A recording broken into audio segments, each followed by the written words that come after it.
Viridian, the Green Guide, written by Clouds, read by Distracted by Books. Chapter 42, The Little Things. Dude, Kaminari panted as he tried to keep up with Izuku's jogging pace. Your stamina is unreal. Izuku chuckled. It's just years of running away from bullies. Well, that and 6 months of running away from villains, even though most of the time he felt like it had been a lot longer than that. It was as if he had always woken up in the middle of the night and gone out to help the heroes. Maybe that was just because he'd spent so long desperately wanting to be a hero himself, but vigilantism just felt right. For Izuku, being Viridian almost felt like coming home, like it was something he'd always been meant to do. Not that he'd forgotten why he'd started fighting villains in the first place. It was always in the back of his mind. But somehow his suicide plans seemed a lot less urgent than they had been when he first picked up his hoodie and goggles. Just go on without me, Kaminari said dramatically, falling to his knees in the grass on the side of the road and immediately flopping down onto his stomach. Tell all the cute kids at school I'm sorry. Izuku giggled uncontrollably as Kaminari put on a show of pretending to die from training-induced exhaustion. Honestly, his friendship was probably another reason for the change in his mood. On his worst days, training Kaminari for UA gave Izuku something to live for, and on his best days, it gave him something to look forward to. He hadn't told Kaminari about his death wish yet. It seemed unfair to burden him with something like that when he had such an amazing future and heroics laid out for him. The only person that Izuku knew for certain that knew about his suicidality was Eraserhead. He'd been fully expecting the hero to abandon him and leave him to die in peace, but that still hadn't happened. Instead, Eraser had become a constant. It seemed that they ran into each other on patrol at least once a week, though a large part of that was probably because Izuku couldn't keep his nose out of the villain factory case instead of Eraser trying to check in on him. It was weird having so much support. Just 6 months ago, he'd had no one, but now he had Kaminari, Eraserhead, and the other heroes, and even his mom, who had been more supportive than he could ever have imagined after she'd found out about the bullying. He really only saw her in the evenings right now, since she worked all day, and Izuku went to bed early so he'd be well rested for his vigilante. But during those few short hours, she always asked about what he was learning in his online classes and let him ramble about quirks, even when she didn't quite understand what he was talking about. It was nice. You okay, dude? Kaminari had turned over onto his back and was weakly kicking Izuku in the ankle, probably so he didn't have to get up. You spaced out, but didn't start muttering. It was really weird. Izuku smiled and shrugged. It's not really anything important. Kaminari looked at him skeptically and tapped the ground next to him. Pull up some grass and tell Dr. Kaminari about your troubles. Izuku laughed, but sat down cross-legged next to Kaminari anyway. You're a doctor now? And here I thought you were going to be a hero. I hear those double careers can be difficult. Did your grumpy uncle tell you that?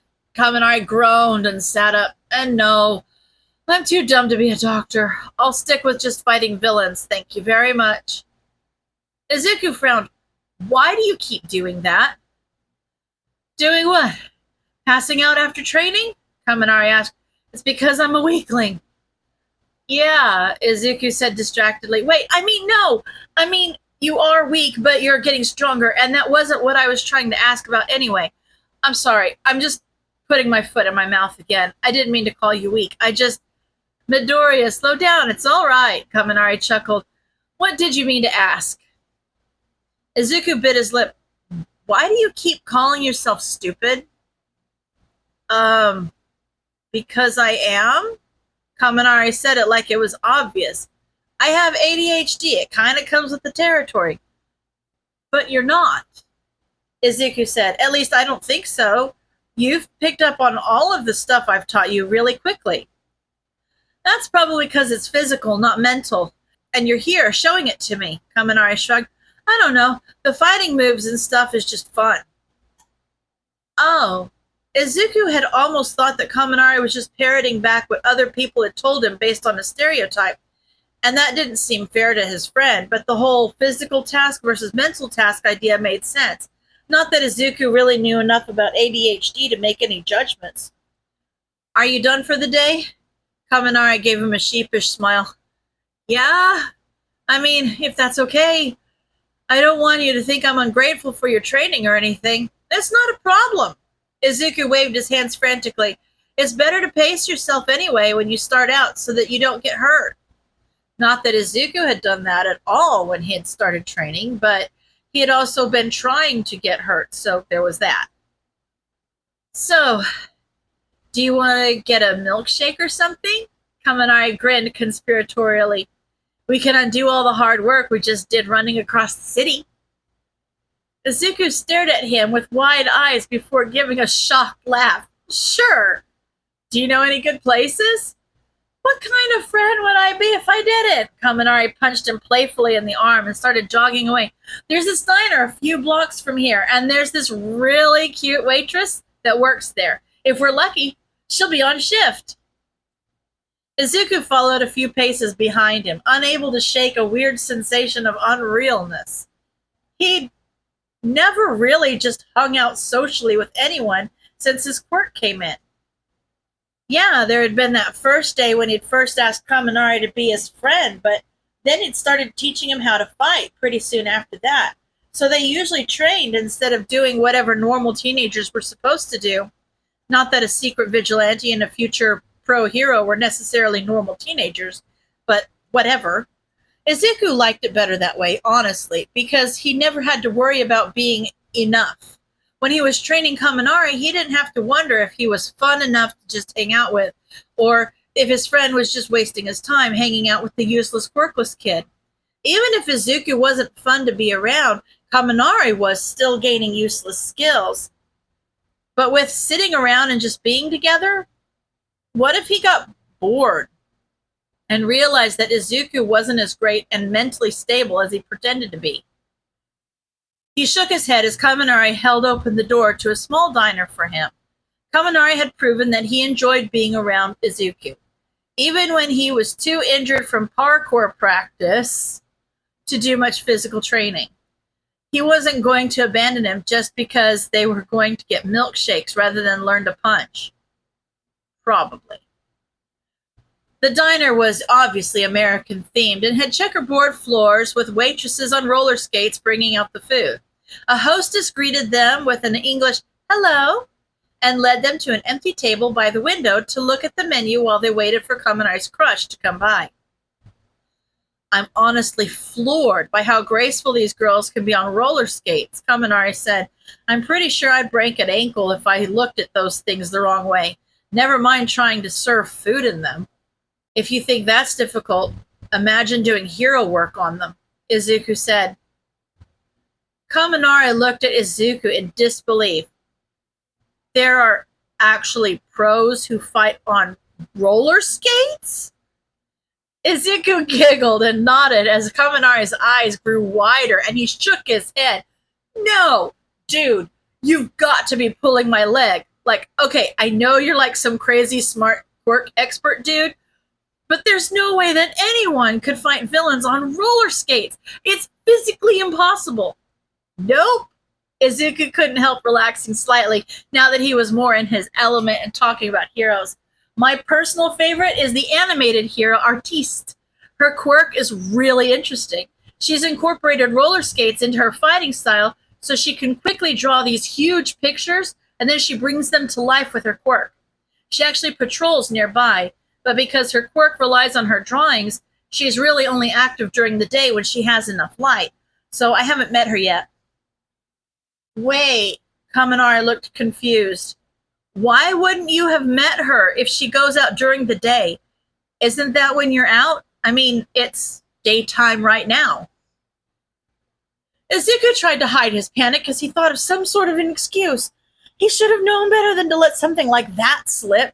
It was just that he was feeling so comfortable with Kaminari, and the only other person he really talked quirks with was Eraserhead, who obviously only knew about his vigilantism and nothing else. Maybe he could laugh it off and pretend it had been a stupid joke. Well, you see, can I get you boys started with anything to drink? Izuku turned in relief to see a bored-looking waitress standing at their table with a notepad at the ready, though the eye patch over her left eye made it slightly more difficult than normal to read her expression. Her name tag said her name was Kohaku, and she had thick copper-colored hair that fell just past her shoulders. Wait. No, it was slightly reflective, so it might actually be metal. Was that her quirk? What could she... He realized he'd been staring at her hair for longer than was normally socially acceptable when Kaminari kicked him under the table and shot him a look. Izuku shook himself in embarrassment and gave the waitress a sheepish smile. I'll just have a water? Sorry. All right. She turned to Kaminari and raised one eyebrow. And you? How about a shot with you? Kaminari winked. Izuku had to stifle a grin as he watched Kohaku roll her visible eye. Nice try. I'll get you a Diet Coke. She turned on her heel and walked away as Kaminari groaned and hit his head on the table. Ah, I thought that was a good one. Izuku patted his head consolingly. Maybe I'll have better luck next time, Kaminari. At least we got seated in her section like you wanted, unless that's not actually the girl you have a crush on and you just flirt with all the waitresses. Only most of them, Kaminari shrugged. And I don't have a crush on her. I just think she's cute. And besides, flirting is fun. From what I saw, she's just been shooting you down, Izuku pointed out. How is that fun? Because it's a challenge, Kaminari laughed and picked up his menu. And she's actually been a lot more receptive recently. She used to be really brash all the time, but then she had her accident, and when she came back, she was different. Her personality is a little more bubbly now. I think she decided life was too short to be abrasive. Was that when she got her eye patch? Izuku glanced over toward the kitchen, but couldn't see their waitress. He had to admit he was curious about it, since most people who wore eye patches did so because of their quirks, and he was pretty sure hers had to do with her hair, not her eyes. But he didn't want to annoy her by asking. Kaminari apparently knew the story, though, because he nodded. Yeah, from what the other wait staff here has told me, she got knocked down during a villain attack, and I don't know if you noticed anything off about her hair. Izuku nodded eagerly. That's her quirk, isn't it? Her hair is made of metal, most likely copper if the color is any indication of the actual chemical composition, but then again, it could be different because of the introduction of human DNA. Of course, our local quirk expert already figured it out, Kaminari chuckled. But yeah, because her hair is basically wire, it can apparently be pretty sharp. So she told everyone that when she got knocked down, it fell in her face, and, well, that's when she started wearing the eye patch. Oh, Izuku didn't really know what to say to that. At least Izuku had done something to deserve all the bad stuff that happened to him, being born quirkless and still wanting to be a hero. But Kohaku hadn't done anything to deserve losing her sight like that. That must have been so difficult for her. It doesn't make her any less pretty, though, Kaminari said firmly. I don't know, it adds like an air of mystery to her or something. He glanced over toward the kitchen in panic. Oh, shoot, dude, she's coming back. Did you even look at the menu? And what am I supposed to say to her? Do you have any pickup lines you can recommend? Izuku hid a grin behind his hand and shook his head. Sorry, Kaminari, you're on your own. Kaminari pouted for half a second until Kohaku got back to their table, and he brightened. She sighed and gave Izuku an amused look that said something like, Do you see what I have to deal with? Izuku tried to hold back a smile as she turned back to Kaminari. Do you know what you want yet? Well, I have a little problem, Kaminari smirked. I want your number, but I couldn't find it on the menu. Izuku giggled silently as Kohaku let out a short huff of laughter. Nice one. Are you done now? Kaminari sighed dramatically. I guess. Unless, of course, you want me to keep going. The waitress rolled her eyes, but Izuku could see a tiny smile, too. Just tell me what food you want. Kaminari laughed. I want a grasshopper milkshake. And I want a strawberry one, if that's all right. Izuku added, sure thing, boys. Kohaku winked at them with her good eye and turned to leave. Better luck next time. Oh, Kaminari groaned, but was still smiling. I felt like I was really close that time. Not really. Izuku's cheeks were starting to hurt from how much he'd been smiling since they arrived, especially since he hadn't had as much practice holding that expression recently. It was amazing. I'm sorry, but as your friend, I have to be honest. You need better pickup lines. Kaminari laughed and took a sip of his Coke. Maybe, but I'm probably going to have to stop being such a flirt if I get into UA, so there's not really much of a point. Izuku frowned thoughtfully. Well, not necessarily. Kaminari shrugged. They're probably going to want me to be professional, something I'm going to have a hard time with as it is. Being a flirt would just be the last straw and get me kicked out. Not if it was part of your marketing plan, Izuku pointed out. Midnight uses her sex appeal to make her more popular. And even if you didn't want to go that far, flirting with fans would most likely add to your popularity, which would raise you in the rankings and help you be a more effective hero. Not to mention that people tend to get distracted when people flirt with them. So if you were to learn to do it more effectively, it would be a great way to throw villains off balance. Kaminari looked slightly shocked as Izuku finished speaking, but he also looked nervous. Izuku didn't know what he had to be nervous about. He obviously enjoyed flirting and thought it was fun, which meant that he'd probably be able to be really good at it. And as Eraserhead would say, it was only logical to take advantage of that. So what was he insecure about? Kaminari bit his lip. I don't know. It's just, well, let's just say that I don't flirt with only the waitresses. Izuku took a moment to process that. Oh. Yeah. Kaminari looked like he was waiting for Izuku to judge him and tell him that they couldn't be friends anymore. Izuku was way too experienced with that expression on his own face. He hated it. I'm not actually sure that would be a disadvantage, Izuku said seriously. You'd obviously have to talk to the marketing department once you make it into UA, but you'd be able to appeal to a wider audience, right? And stuff like that is becoming a lot more accepted anyway. So I think that if it's something you think you would enjoy, then there's no reason not to, especially not when it will make you a better hero. Kaminari looked at Izuku with wide eyes before he started laughing. So, you really think I can seduce villains, huh? Izuku laughed and rolled his eyes. Not with your current lines, you can't. Oh? Kaminari leaned over the table and smirked at him as he lowered his voice to what was probably supposed to be a purr. Does that mean you're volunteering to help me? Izuku burst out laughing, and Kaminari leaned back into his own seat and joined him. They probably would have kept laughing until their milkshakes came if they hadn't been interrupted by an exclamation from a few tables away. Ew! The woman was looking at her plate in disgust. There's a fly in my burger! Wait, oh, gross! It's a bee! I need to talk to the manager. Now! The hostess ran up to the table, frantically apologizing to the woman as she waved one of the waiters to go get the manager.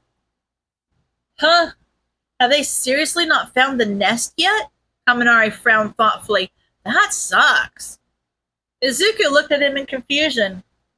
This isn't the first time you've seen this happen? Kaminari shook his head. They've been having problems with bees hanging around for a few months now. They just haven't been able to find the hive, so they can't get rid of them. I'd hate to be the manager right now. Izuku nodded in agreement, but he still couldn't help glancing at his milkshake when it finally arrived. It was bug-free, thankfully, but this time their waitress didn't even give Kaminari a second glance, much less respond to his flirting. She seemed almost angry about something, but it was probably just the stress of a customer finding a bug in their lunch, so Izuku couldn't really blame her. It wasn't like it was her fault that there were bees in the diner. End of chapter.